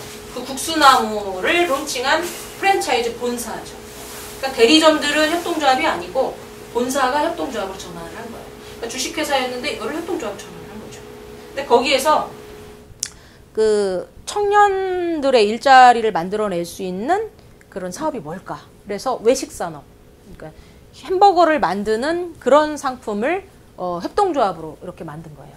5라고 해서 이렇게 만들어서 서울에 명일점이 있고 한 5개 정도의 협동조합이 일단 지금은 시행되고 있는 걸로 알고 있습니다. 노동자 협동조합이고 노동자 협동조합들끼리 해서 지금 연합회를 만들고 있어요. 노동자 협동조합 연합회. 그래서 그 해피브릿지의 송인창 이사장님이 그 협동조합 연합회 지금 연합회장을 맡고 있어요. 그리고 청주에 그 우진교통이 있죠. 거긴 주식회사잖아요. 근데 그 우진교통이 그 협동조합이 아니니까 정회원은 안 되고 준회원으로 가입해서 활동을 하고 있습니다. 노동자 협동조합 연합회. 이제 그런 걸로 해서 이제 아마 다양한 일들을 하게 될 것 같습니다. 여기는 영국에 있는 이제 노동자 협동조합이에요. 영국에 가면 그 맨체스터에서 그렇게 멀지 않은 곳이에요. 여기는 근데 헬리팩스라는 건데 이 협동조합 이름은 수마입니다. 수마. 자, 제가 이번 여름에 갔어요. 이게 접니다. 뒷모습만 시켰는데, 자, 이분이 공장을 소개해주고 설명을 해줬어요. 갔을 때 했는데, 여기의 특이점은 이런 거예요. 이 운영 방식인데, 이분이 지금 작업복을 입으셨잖아요. 왜 작업복을 입었냐면, 그날 갔을 때 이분이 이 그 창고에서 배송하는 업무를 하기 때문에 이렇게 합니다. 근데 이분이 그럼 배송만 하냐? 그게 아니고, 여기는 직원이 일주일에 3가지 일을 한답니다. 일주일에 3가지. 하루는 구내식당에서 요리를 하고요. 이틀 정도는 배송 업무를 하고 그리고 한 3일 정도는 이분 같은 경우는 인사기획 담당 그리고 이분은 그 동남아시아 쪽에 그 수출 담당 이 일을 한답니다. 이게 이제 3가지 정도는 기본적으로 다 하는 거예요. 그러니까 보통 왜 그 단순하게 포장하던 사람 매번 평생 포장만 한다고 했을 때 그 사람이 얼굴을 아무리 많이 갖는다 하더라도 그 노동자의 삶의 질은 어때? 피폐해지잖아요. 단순 업무라는 게. 그래서 여기는 세 가지 일을 한대요. 기본적으로. 그리고 여기는 월급이 똑같답니다.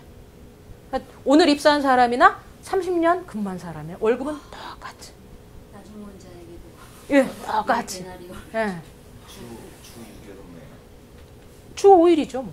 3일 이틀 합니다. 응, 4일 이틀 하면 어떻게 되나요? 6일이군요. 아, 그러면 계산 잘 모르겠. 어쨌든 여기는 월급이 똑같대요.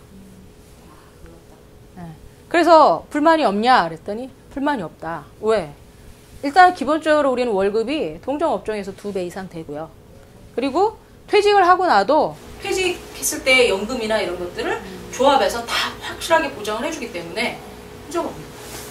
생활을 풍족하다. 네. 굳이 그렇기 때문에 내가 더 봐야 되고 누가 적게 봐야 되고 이런 생각이 없는 거죠. 세 가지를 다 하잖아요. 보직에 대한 뭐 이런 것도 불만이 없는 거예요. 이렇게 되어 있습니다. 네, 우리 갔을 때 12명을 신입사원을 모집한다고 했는데 2,000명이 지원했대요. 어느 나라예요? 영국. 네, 수마라고. 가자. 그래서 여기는 여자분들도 지게차 운전을 다 해요. 왜냐하면 자기가 한 번은 일주일에 2번은 해야 하니까. 처음에 이제 신입이 들어오면 여기 창고에 배치가 된대요. 그 창고. 그래서 그 창고에서 한 3개월 일단 근무를 시킨답니다. 가장 육체적으로 힘든 데잖아요. 처음 왔는데 막 뭐 힘든 거 나르고 막 이렇게 해야 되니까 이 사람이 얼마나 인대력이 있는지 그리고 직원들하고 서로 이렇게 잘 협동해서 일을 하는지 이걸 지켜본답니다. 한 3개월간. 그래서 야, 기본적으로 그런 자세는 좀 돼 있다. 이랬을 때 이제 그 다음에 6개월간의 예비 조합원 자격을 둔대요. 그래서 매달 이제 평가를 하는 거예요. 교육도 당연히 하고 그 업무에 대해서 조합에 어떤 것이다 이런 조합에 대한 교육도 하고 그래서 6개월 과정 동안에 뭐 교육하고 나름대로 평가했고 이런 것들을 전 조합원한테 다 공개를 해요. 그러면 1년이 되잖아요. 딱 3개월, 9개월이니까 딱 1년 되죠. 1년이 되는 동안에 이 신입 조합원에 대해서 그 다른 조합원들이 다 파악하게 돼요. 이 사람이 성장 배경이 어땠고, 성격은 어떻고, 근무의 그 어떤 전문성은 이런 게 있고, 어떤 기품을 가졌고, 이런 거를 다 그동안 보는 거예요. 1년에. 그리고 마지막에 투표를 한답니다. 이 직원을 우리 조합원으로 받을 거냐, 말 거냐. 여기에서 75%의 찬성이 안 나오면 안 받는다. 어렵다. 들어가기 어렵네. 네. 제가 여기다는 사진을 안 넣었는데, 그래서 이렇게 벽에 이렇게 붙여져 있어요. 그날 가보니까 투표한 게 이렇게 딱 붙여져 있더라고요. 누가 이렇게 반대 몇 명, 찬성 몇 명, 그래서 총 얼마에서 뭐 이렇게 써 있더라고요. 떨어진 사람도 있는 거죠. 있을 수 있겠죠? 근데 왜 75%예요? 100%는 힘든 거잖아요. 누구든 100명 과반이어야 되는 4분의 3, 4분의 3. 과반보다 더한 걸 요구하는 거죠. 4분의 3. 과반이라는 게 절반에서 하나만 더 있으면 과반이잖아요. 50. 그거가 좀 약하다라고. 대통령도 뭐 51%, 40명. 75% 찬성. 그랬을 때 받아들여요. 근데 일단 들어오면 평생을 같이 가는 거죠. 그러니까 신중할 필요가 있는 거죠. 그래서 지금 여러분들이 조합을 만드실 때 표준 정관 그대로 하시는 분들이 많아요. 그러시면 아니 되옵니다. 왜냐하면 표준 정관대로 하게 되면 신입 조합을 받을 때 있어서 가입 신청서 내는데 거부할 수가 없어요. 진입 장벽이 없습니다. 전혀 표준 정관에. 그 진입 장벽을 두어야 되는 게 맞아요. 왜? 그 조합의 그 설립 취지와 목적이 있잖아요. 거기에 부합할 수 있는 분을 조합원으로 들어오게 해야죠. 조합을 유지하기 위해서.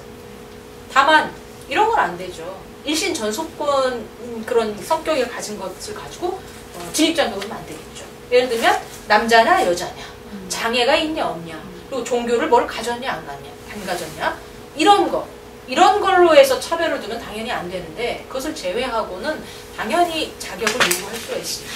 가령 우리가 뭐 어떤 사업자 조합을 한다 그러면 이런 업종에서 뭐 2년 이상, 뭐 3년 이상의 활동을 한다. 뭐 이렇게 할 수도 있고요. 또는 직원 같은 경우는 적어도 뭐 1년 이상의 근속 기간을 마치고 협동조합에 관련된 교육을 수료한 자. 이렇게 할 수도 있고요. 또 하나는 아예 총회나 이사회의 의결을 거쳐서 신입조합원을 받을 수도 있어요. 이런 절차들을 만들어 놓지 않으면 나중에 조합 자체가 흔들려 버릴 수가 있습니다. 그래서 그걸 만드셔야 돼요. 이거는 만들게 두셔야 되고요. 자, 이제 그다음에 사회적 협동조합을 예를 좀 들어드릴게요. 주로 이제 비영리이기 때문에 그 특성을 살리는 쪽에서 많이 생겨요. 그래서 서울에 이제 광진구에 화양동 주민센터가 있어요. 주민센터에서 여기가 주민센터인데 공간이 좀 넓어요. 그래서 1층에 그 1층을 활용해서 카페를 만드는 그런 협동조합을 만든 겁니다. 당연히 여기에는 일단 주민센터의 공무원들이 들어갔고요. 그리고 화양동 마을 주민들 당연히 들어가고 여기에 하나 더 들어간 단위가 마을연구소라는 시민단체가 들어간 겁니다. 그러니까 같이 만든 거죠. 그 지역에서 협동조합 하나를 이렇게 만들어가지고 수익은 이제 일단 북카페에서 그 수입으로 일단 운영을 하고 마을 축제도 하고 여러 가지 공유 경제를 여기서 실현하는 거예요. 그러니까 예를 들면 자 여기 보시면 여기가 이제 카페인데요. 카페 이름은 느티라고 이렇게 이름을 지었어요. 왜 느티냐? 여기에는 한 700년 정도 된 느티 나무가 있답니다. 화양동에.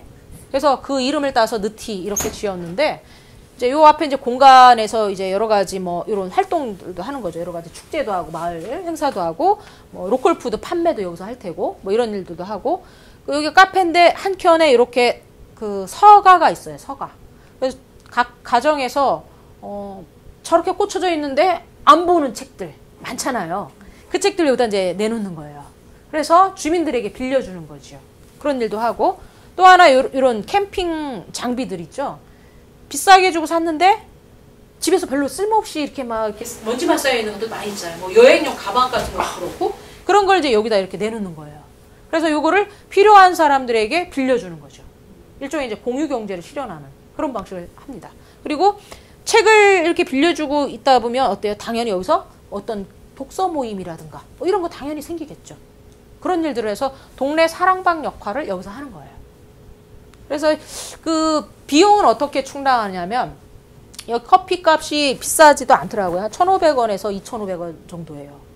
근데 사실은 많은 커피숍들이 지금 힘들거든요. 힘든 이유가 뭐 때문에 힘듭니까? 네, 부동산 값이죠, 사실은. 임대료잖아요, 그죠? 근데 여기는 이 임대료가 안 드는 거죠. 왜? 공공기관의 그 앞에 그 로비를 활용한 거잖아요. 임대료를 안 받습니다. 뭐 전기세는 내는지 그것까지는 저도 확인을 못했어요. 근데 그 부동산 가격이 안 들기니까 가능한 거고, 그리고 또 하나 여기서 일하시는 분들의 인건비인데, 물론 기본적인 활동을 하시는 그 상근 인력은 필요할 수밖에 없어요, 그렇죠? 근데 그런 최소 인원을 제외하고는 주민들이 이제 자원봉사로 활동을 하고 이렇게 하기 때문에 이게 이제 가능한 거죠. 그렇게 해서 일단 공유 경제를 여기서 실현해 보는 겁니다. 여기서 이런 역할들을 하는 그런 협동조합들이 많이 있어요. 그리고 학교의 매점, 지금 경기도 같은 경우가 경기도 교육청에서 6개 시범 협동조합을 지원을 했어요. 학교에 이제 매점들이 있는데 그 매점을 협동조합으로 만드는 거죠. 학교 매점 협동조합을 만드는데 거기 이제 새롭게 뭐 리모델링도 하고 뭐 이런 비용들을 교육청에서 지원을 해주는 거예요. 그래서 그 뭐 성남이라든가 뭐 이런 데서 경기도에서 이제 만들어서 하고 있는데 거기에서 이제 새롭게 협동조합의 원칙들이 실현이 되고 있어요. 가령 거기 조합원이 일단 학생들이 들어갈 테고 선생님 들어가고 학부형들이 들어가요. 그러면 협동조합은 1인 1표거든요. 민주적이고 평등한 의결 구조예요. 선생님도 한 표, 학생도 한 표, 어머니도 한 표예요. 그렇죠? 같은 동일한 테이블에서 서로 논의를 합니다. 그러니까 민주주의 학교가 그 안에서 진짜 일어나는 거죠. 그런 일들을 하는 이제 학교 매점 협동조합이 많이 있어서 충북에서도 좀 시도해 볼 만하지 않을까. 학교 매점 협동조합을 이렇게 해보면 좋을 것 같고요. 뭐 그리고 이건 이제 그냥 참고를 한번 보세요. 로컬리티라고 하는 건데 그 사회복지관 있죠. 사회복지관의 효시를 여기로 들더라고요. 사회복지학 교과서에 보면 이게 나와요. 바삭이라고 하는데 이 사람들이 케임브리지나 옥스포드 대학의 학생들이에요. 이 학생들이 소위 말해서 이제 나로드니키 운동을 한 거죠. 민중 속으로 들어가는 활동을. 그러니까 옥스포드나 뭐 이런 데가 어때요? 우리로 하자면 소위 스카이 명문대학이잖아요. 명문대학 학생들이 현장으로 들어가는 거죠. 현장을 들어가서 지역에서 이런 마을 만들기 사업 같은 거를 활발하게 한 거예요. 이게 이제 사회복지의 복지관의 효시다 이렇게 또 얘기를 하더라고요. 이게 법으로 아예 만들어서 로컬리즘 액트라고 해서 2011년에 영국에서 이렇게 만들어서 이런 것들을 더 활발하게 만들어내고 있어요. 그래서 지금은 영국에서는 협동조합이 영국도 사실은 소수이긴 해요. 거기도 마찬가지로 소수이긴 하지만 어떤 방향으로 인큐베이팅을 하냐면 주로 마을 사업, 지역 공동체, 그리고 사회 문제를 해결하는 그런 방식의 협동조합에 지원을 하고 있습니다. 그 중에 하나예요. 이게. 그리고 내년이 2015년이 영국 총선이에요. 영국은 내각 책임제잖아요. 그래서 총선에서 다수당을 차지하는 데서 수상을 배출하죠.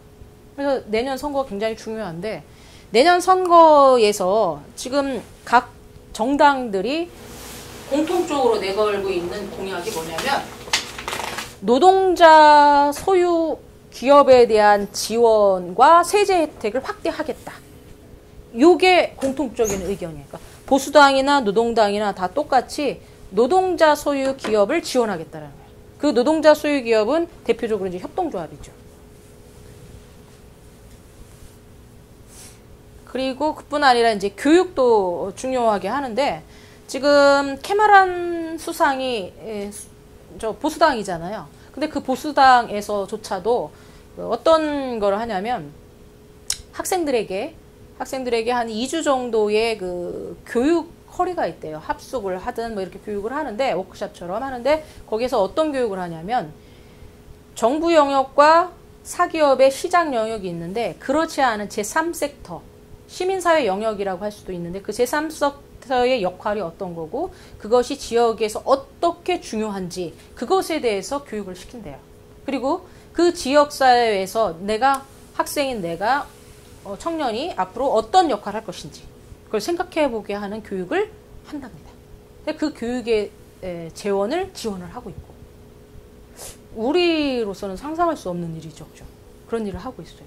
근데 그렇게 하는 이유는 더 이상 그 지금 현재에 나와 있는 여러 가지 문제점을 그 제3섹터의 힘을 빌리지 않으면 해결할 수 없다라는 그런 사실은 고백이기도 한 거예요.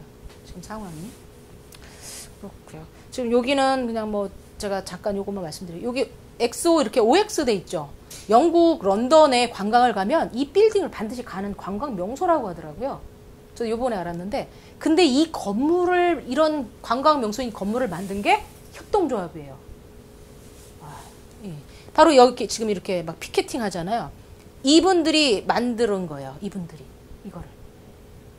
예, 이분들이. 그러니까 이제 갑자기 이제 우리 지역을 개발하겠다는 이런 개발업자가 나타나니까 이분들이 들고 일어나는 거죠. 우리 동네를 그렇게 만들 수는 없다. 이렇게 해서 한 뭐 2년 이상 싸웠나 봐요. 이렇게 싸웠는데 결국은 어떤 방식으로 했냐면 그러면 여기를 개발해야 된다고 한다면 우리가 개발하겠다. 그래서 이분들이 개발 회사를 아예 만든 거예요. 그리고 정부는 이분들에게 개발권을 준 거고. 그래서 동네 자체를 공동체에 도움이 되는 그런 개발을 한 거예요. 난개발을 막고 아예 그런 식으로 한 거죠. 그 중에 하나가 바로 이 건물이라고 합니다. 여기는 성남인데요. 아시는 분은 아실 텐데 성남의 태평동에 가면 성남 주민교회가 있어요. 주민교회에서 뭐 목회 활동을 하는데 목회 활동뿐만 아니라 주민공동체 사업들을 여기서 같이 한 겁니다. 그래서 최근에 어떻게 건물을 새로 리모델링 하면서 보시다시피 지하에는 교회를 두고 공연장 뭐 이런 걸 하고 3층부터 11층까지 도시형 생활주택을 만든 거예요. 그래서 여기에 82세대가 살고 있고 여기에는 일부가 가족 단위고 나머지는 독거 청년이나 독거 노인들이 사시는 거죠. 일종의 이제 주거 공동체를 이루고 있는 거예요. 여기서 그렇게 하고 있고 그 위에 위층에서는 뭐 이런 단체들도 들어와 있는 거예요. 이렇게 성폭력 상담센터라든가 뭐 이로운 재단이라든가 이런 게 들어와 있고 맨 꼭대층인 여기 보시다시피 여기서 그 농사를 지어요. 이런 도시농업 이런 것도 같이 하고 이렇게 만드는 하나의 공동체, 도시 공동체를 만들고 있는 거예요. 이렇게 한 38년, 한 40년 가까이 되는 그런 활동의 결과죠. 여기 이런 것도 이제 움직임이 있다라는 거. 여기에 이제 보면 태평동이 어디냐면요. 우리 이렇게 사회적 기업이나 협동조합을 지원하는 저희 같은 지원기관의 총 뭐 본부라고 할 수 있는 데가 한국사회적기업진흥원인데 한국사회적기업진흥원이 성남 여기 태평동에 있어요. 거기에서 좀 가까운 곳이에요. 그리고 뭐 여기는 충남, 홍동 여기는 많이 아실 거예요, 그죠? 홍성에 있는 여기도 많이 견학들도 이제 많이 가시고 하는 데죠. 풀무학교, 그죠? 뭐 잘 아실 거예요. 이창갑 선생이 이렇게 해가지고 만든. 그래서 뭐 여기에는 맥주집이죠. 맥주집을 만든 거잖아요, 그죠? 서점도 있고 뭐 가서 보신 분들은 좀 아실 겁니다. 주인이 없어요. 그냥 서점에서 알아서 책 사고 돈 놓고 이렇게 갈 수 있게 이렇게 돼 있더라고요. 그래서 이제 여러 가지 뭐 교육 사업도 이제 이렇게 하고 있는 거고 농사도 짓고 뭐 많이 이런 일을 하는 거죠. 여기 아까 말씀드린 이제 학교예요. 학교 매점. 여기는 복정고예요. 복정고. 그리고 이제 아파트에서도 이제 여러 가지 공동체 활동들을 합니다. 아파트에서도 이제 할 수 있는 일이 꽤 있죠. 그리고 이제 이건 이제 실패한 사례 중에 하나인데 캐나다의 이제 서스캐치원 주를 가면 여기는 뭐 거의 협동조합을 들리지 않고는 하루에 협동조합가 들리지 않고는 소비생활을 할 수 없을 정도로 협동조합이 다 장악하고 있어요. 그 정유회사조차도 협동조합이에요. 그런데 바로 이런 협동조합 주가 이렇게 성공하게 된 계기는 이 사람이에요. CCF라는 정당. 캐나다의 좌파 정당이라고 합니다. 44년에 그 토미 더글라스라는 사람이 이제 당수가 되고 주지사로 당선이 됐대요. 주지사로 당선이 되면서 협동조합을 대거 지원을 했던 거예요. 여기 물론 당연히 민간의 자발적인 운동도 있고, 근데 그것만으로 힘들잖아요. 주정부가 지방정부가 또 그만큼 지원을 해주고 이러면서 뭐 정유공장까지 협동조합을 만들 정도로 협동조합이 이제 성장을 해왔던 거죠. 이렇게 커왔는데 여기에서 이제 실패 사례로 이제 드는 것 중에 하나가 요 밀 공장인데 그게 이제 망한 이유가 점점 커지고 매출도 높아지고 그러니까 조합원들의 의사가 경영진이나 임원진들한테 전달되지 않는 거. 네, 이런 게 좀 커졌고 또 하나는 그 위기가 또 도래한답니다. 그럴 수밖에 없는 게 세계 이제 밀 시장이나 이런 게 다국적 기업들이 힘을 발휘하다 보면 사실상 거기서 힘들어지기도 하잖아요. 힘들어질 때 그 해결 방식을 여기서는 협동조합 방식으로 풀지 못했던 겁니다. 그러니까 주식 시장에 내놓은 거예요. 그래서 투자를 더 받으려고 이렇게 됐던 건데 오히려 협동조합이 결국은 망하고 주식시장, 주식회사화 된 거예요. 넘어간 거죠. 네. 그러니까 처음에는 주식시장에 상장을 했을 때 주식 가치가 좀 올랐는데 어느 정도 오르다가 결국은 떨어지더라는 거죠. 초기에 반짝 올랐던 것 뿐이고 결국 떨어졌고 그렇게 운영을 해나가니까 충성 조합원들이 대거 이탈하는 사태가 벌어진 거예요. 내가 처음에 만들었던 조합은 이런 게 아니었다. 그래서 대거 나가게 되고 대거 나갈 때에 또 하나 문제가 생기는 게 출자금을 돌려줘야 되거든요. 출자금은 그러니까 협동조합에 있어서는 자본이기도 하지만 부채이기도 한 거예요. 이렇게 되면서 이제 유동성 위기를 또 겪게 되기도 하고 이렇게 됐던 거예요. 그래서 이렇게 조합이 커지면서 어떤 문제가 되면 교육을 늘 했었어야 되는데 교육을 등한시한 점 그리고 민주적 의사결정 구조를 좀 등한시한 점 이런 점이 이제 실패의 원인이 됐다고 해요. 그리고 커지면서 아까 그 옥스 빌딩도 관리하는 것도 마찬가지로 세월이 벌써 30년, 40년 지나니까 세대가 바뀌잖아요. 세대가 바뀌면서 우리 후배 조합원들이 초창기에 생각했던 그 생각을 이해를 못하는 그런 사태들이 터진다고 합니다. 그래서 조합이 만들어져서 100년 가는 조합을 만들려면 우리가 생각했던 초심에 대해서 계속 교육시키고 체험하게 하고 체득하게 하는 프로그램을 반드시 만들어야 된다는 걸 여기서 이제 보여주는 거죠. 자, 이제 뭐 가입 만드는 절차를 말씀드릴게요. 만드는 건 사실 어렵지 않습니다. 많은 이제 표준 정관이라든가 뭐 사업계획서 양식이라든가 이런 거는 저희 그 카페에 다 올려놔 있어요. 그래서 어렵지 않습니다. 거기에서 근데 여러분들이 표준 정관 그대로 하시면 안 되고 고쳐야 되는 게 있는데 그게 뭐냐면 일단 목적 바꿔야죠. 그 다음에 조합원의 가입 절차를 어떻게 할 것이냐, 그리고 출자금을 얼마로 할 거냐, 그리고 임원의 경우 뭐 임기를 몇 년으로 할 거냐, 그리고 또 하나 출자금에 대한 반환을 어떻게 할 거냐인데 출자금 반드시 반환해 줘야 되는 건 아닙니다. 우리는 출자금에 대해서는 반환하지 않는 걸로 하자. 이렇게 할 수도 있습니다. 그러려면 창립총회 때 그 규약을 정관에 그렇게 바꿔야 돼요. 지금 그냥 법에는 반환할 수 있다 이렇게 돼 있으니까 반환을 해도 되고 안 해도 되는 거예요. 우리 그냥 내부 적립합시다 이렇게 할 수도 있고 또는 출자금 중에서 일부만 반환하고 일부의 것에 대해서는 내부에 적립하는 걸로 한다. 이렇게 하실 수도 있어요. 그거는 상황에 따라 틀릴 거라고 봅니다. 물론 이제 출자금이 뭐 규모가 커서 1,000만 원 뭐 이상 되고 이럴 경우에는 재산권 침해 논란이 있을 수 있겠죠. 그래서 그걸 다 뭐 반환하지 않는다 그러면 문제가 많이 생길 거예요. 그러나 보통의 경우 뭐 10만 원이라든가 뭐 50만 원 이런 정도의 출자를 했을 경우에는 반환하기보다는 내부에 적립해서 공익을 위해서 쓴다라든가 조합 발전을 위해서 우리 씁시다라고 이렇게 결의를 해서 정관에 그렇게 만드셔도 된다는 거예요. 그 점을 좀 명확히 해두셔야 되고 또 하나 배당인데 배당의 이 경우에서도 배당의 한도, 지분의 한도를 어떻게 할 수 있는지 정할 수가 있어요. 그것도. 배당을 하지 않을 수도 있어요. 그러니까 출자금은 반환하지만 배당을 하지 않는다. 이렇게 할 수도 있습니다. 이 두 가지가 사실 굉장히 쟁점이에요. 출자금의 반환과 배당을 어떤 식으로 할 것이냐에 대해서 미리 좀 고민을 해보셔야 될 필요가 있다. 그거를. 그리고 이게 이제 만들어지고 나서 나중에 좋은 마음으로 모였지만 중간에 탈퇴하시는 분이 생길 수가 있어요. 난 탈퇴하겠다. 그러면 출자금을 내가 냈으니까 이걸 돌려줘. 이렇게 할 수가 있죠. 그런데 출자금을 바로 돌려줄 수가 없습니다.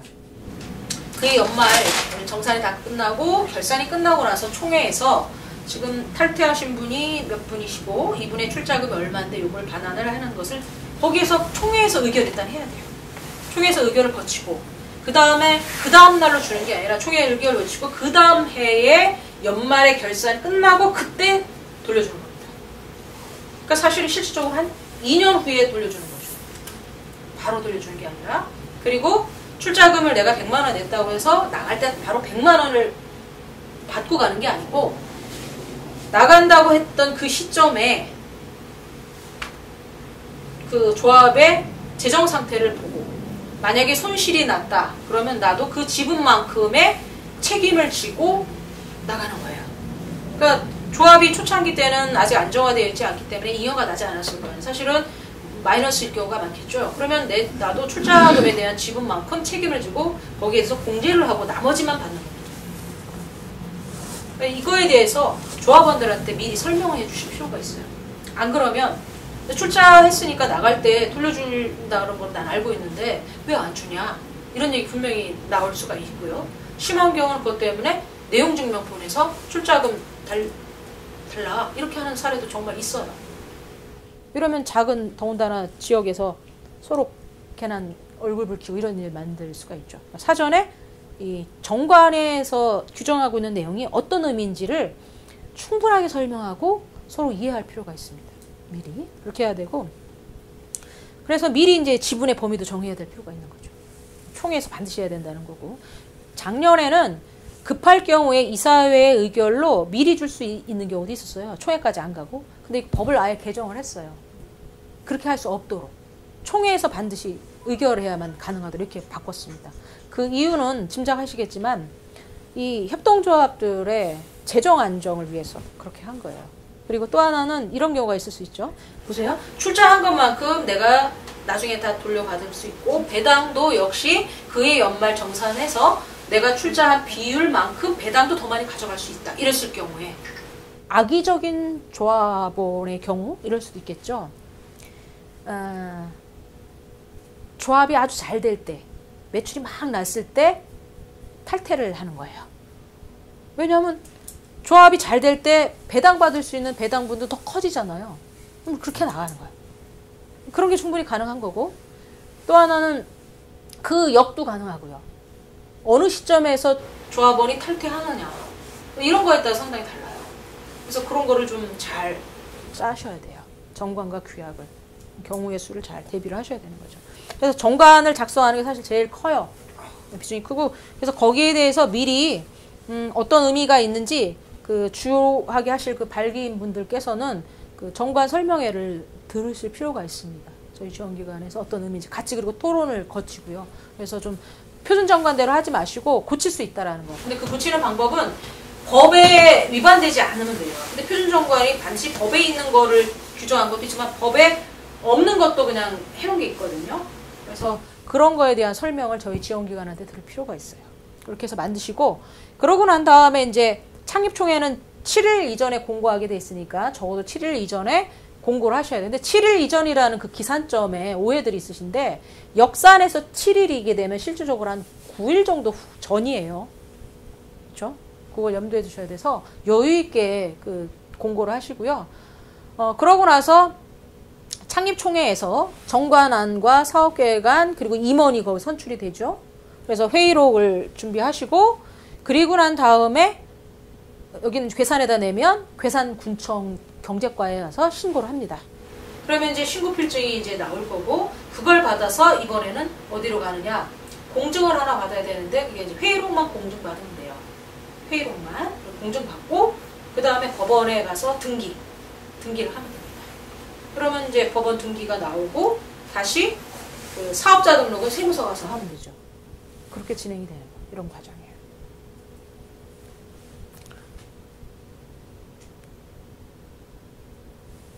자, 지원 얘기를 드릴게요. 협동조합이기 때문에 지원해주는 건 없어요.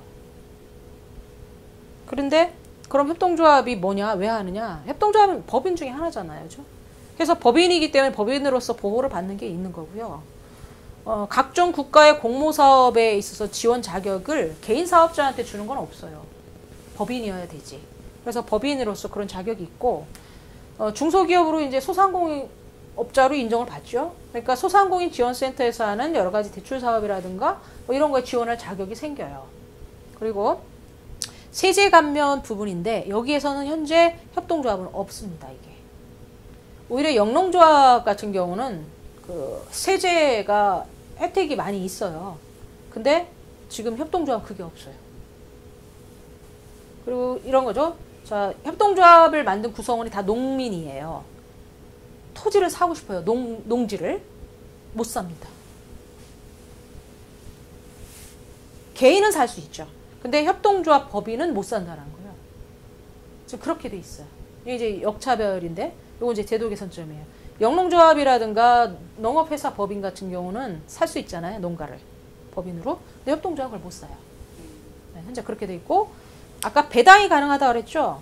배당이 가능한데 배당을 하게 되면 배당 소득세라는 세금을 내야 돼요. 근데 영농조합이나 농업협동조합의 협동조합은 이 배당세가 면제거나 감면 대상이에요.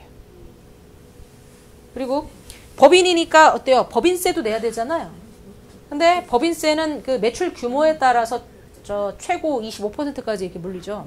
근데 법인세에 있어서도 농협은 9% 단일세율이에요.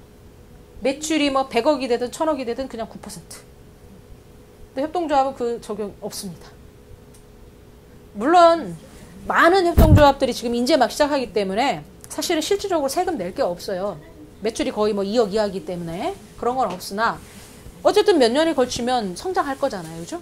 근데 지금 법인세 부분이 있어서 상대적으로 역차별이다.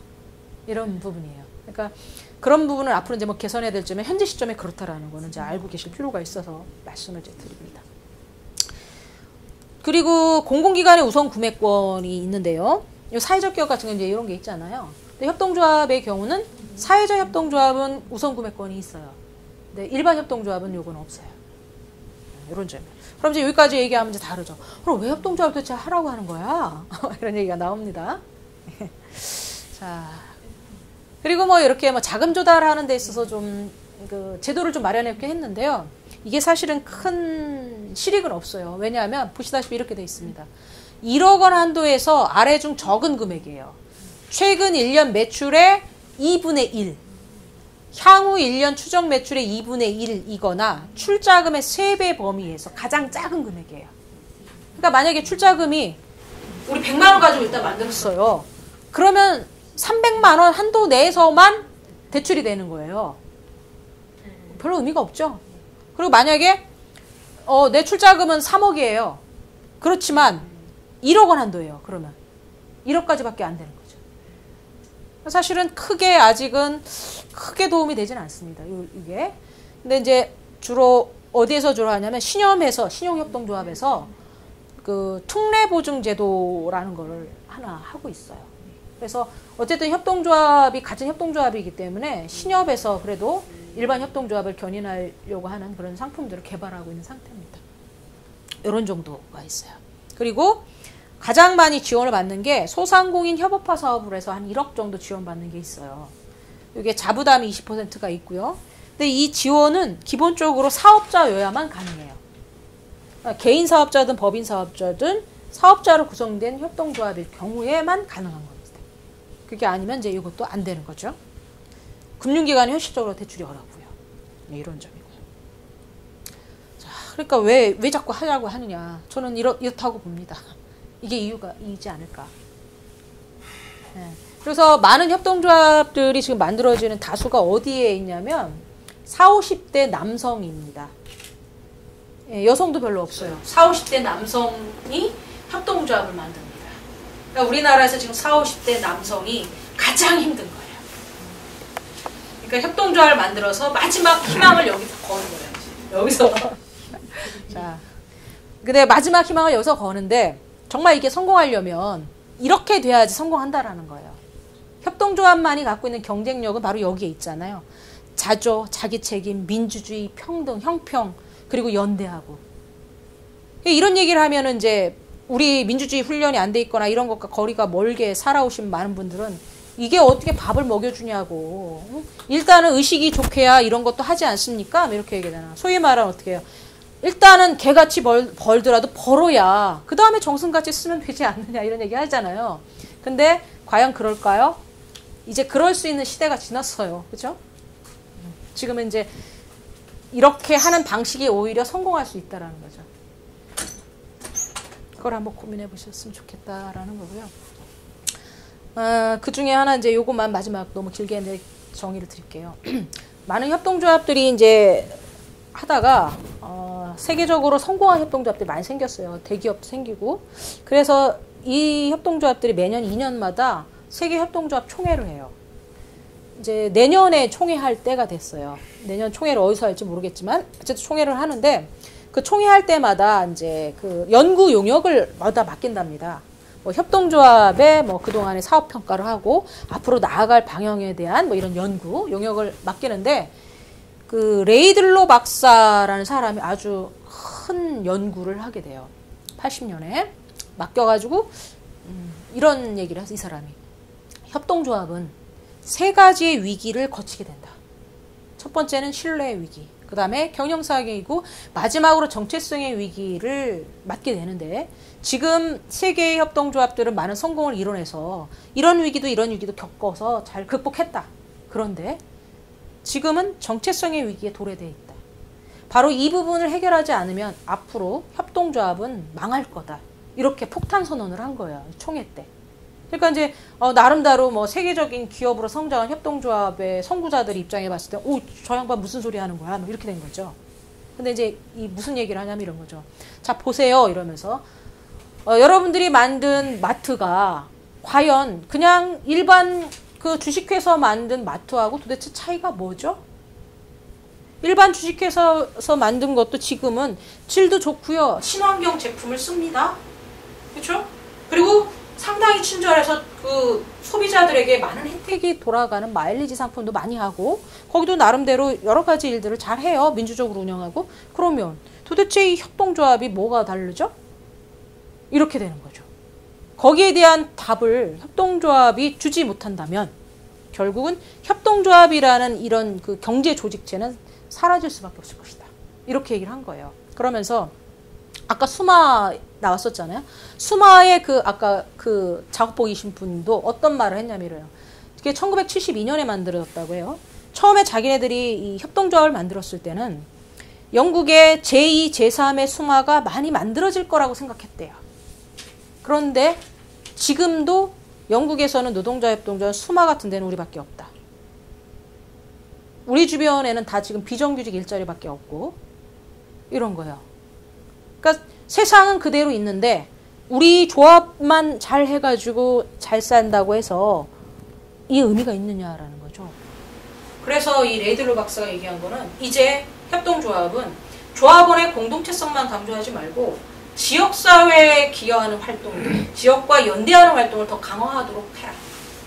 그게 협동조합의 정체성의 위기를 극복할 수 있는 길이다. 이렇게 얘기를 합니다. 그러면서 지금 굴뚝 없는 성장, 고용 없는 성장을 얘기하는데 그 성장이 노동자의 일자리를 많이 확보할 수 있는 그런 성장이 되도록 해야 되고 환경 문제 심각한데 그 환경 문제에 대한 대안을 내놓을 수 있는 조합. 그리고 복지 수요는 커지고 있지만 거기에 다 하지 못하는 복지국가에 지금 후퇴를 가져가고 있잖아요. 곳곳에서. 바로 이 세 가지의 과제에 대해서 협동조합이 대안을 내놓을 수 있어야 된다는 거예요.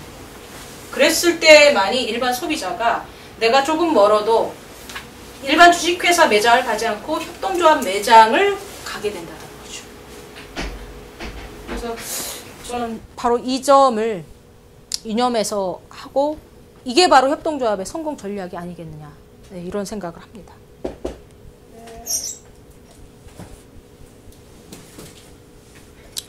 자, 그래서 제가 이제 뭐 여러 가지 얘기를 드렸어요. 그런데 뭐 워낙 솔매 농장은 기본적으로 공동체적이고 민주적으로 운영되어 나서 잘하실 거라고 보는데 어떠실지 모르겠어요. 근데 어쨌든 절실한 필요를 가진 사람들을 모으는 게 일자 순서라고 봅니다. 아무리 좋은 활동과 비전을 갖고 있어도 나한테 꼭 필요하거나 절실하지 않으면 사실은 작동하지 않잖아요. 그래서 절실한 필요를 느끼는 분들이 최소한 5명 이상 모이시고 그 5명 중에는 반드시 개인이어만 가능한 건 아니고 법인도 조합원으로 들어올 수가 있습니다. 이렇게 해서 5명 이상이 모여서 공동의 필요와 욕구를 충족할 수 있는 그러한 경제 공동체를 만드는 일을 했으면 좋겠고 그 일을 저희 충북 사회적 경제센터가 함께 여러분 옆에서 뒤에서 이렇게 함께 가도록 하겠습니다. 고맙습니다. 긴 시간.